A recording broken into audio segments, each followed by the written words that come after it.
दान देने के लिए धन नहीं है, कोई बात नहीं। हवन यज्ञ करने के लिए धन नहीं है, कोई बात नहीं।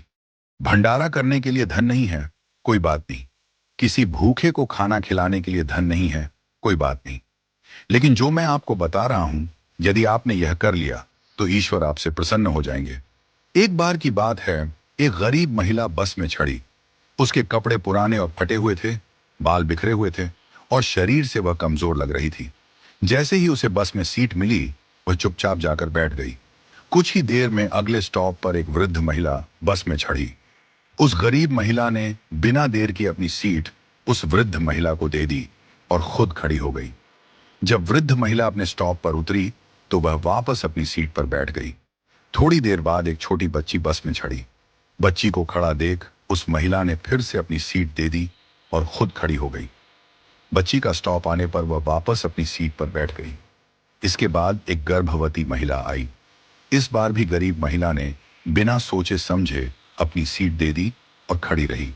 गर्भवती महिला के उतरने पर वह फिर से अपनी सीट पर बैठ गई। थोड़ी देर बाद एक सामान्य महिला बस में चढ़ी। वह न वृद्ध थी, न बच्ची, न गर्भवती, पूरी तरह स्वस्थ लग रही थी। फिर भी गरीब महिला ने अपनी सीट छोड़ दी और उस महिला को बैठा दिया। यह सब देखकर बस में बैठी एक अन्य महिला, जो एक अध्यापिका थी, बहुत आश्चर्यचकित हुई। उसने सोचा, वृद्ध महिला, बच्ची और गर्भवती महिला के लिए सीट छोड़ना समझ में आता है, लेकिन एक सामान्य महिला के लिए बार बार सीट छोड़ने का क्या कारण हो सकता है? जब बस अपने आखिरी स्टॉप पर पहुंची तो अध्यापिका ने गरीब महिला से पूछा, बहन, मैंने देखा कि आप बार बार अपनी सीट दूसरों को दे देती हैं। आपका भी उतना ही हक है सीट पर बैठने का, फिर आप क्यों खड़ी हो जाती हैं? गरीब महिला मुस्कुराई और बोली, मैडम, मैं दूसरों के घरों में बर्तन साफ करती हूँ, खाना बनाती हूँ, झाड़ू पोछा करती हूँ। मेरे पास अधिक धन नहीं है कि मैं किसी को दान दे सकूं, भंडारा कर सकूं, हवन यज्ञ कर सकूं या किसी भूखे को भोजन करवा सकूं।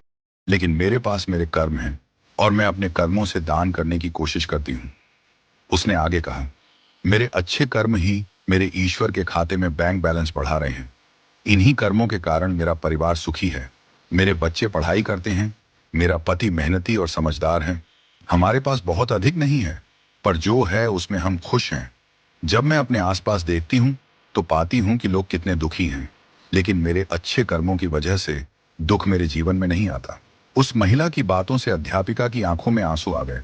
उसने कहा, मैं स्कूल में बच्चों को शिक्षा देती हूँ, पर आज असली शिक्षा तो तुमने मुझे दी है।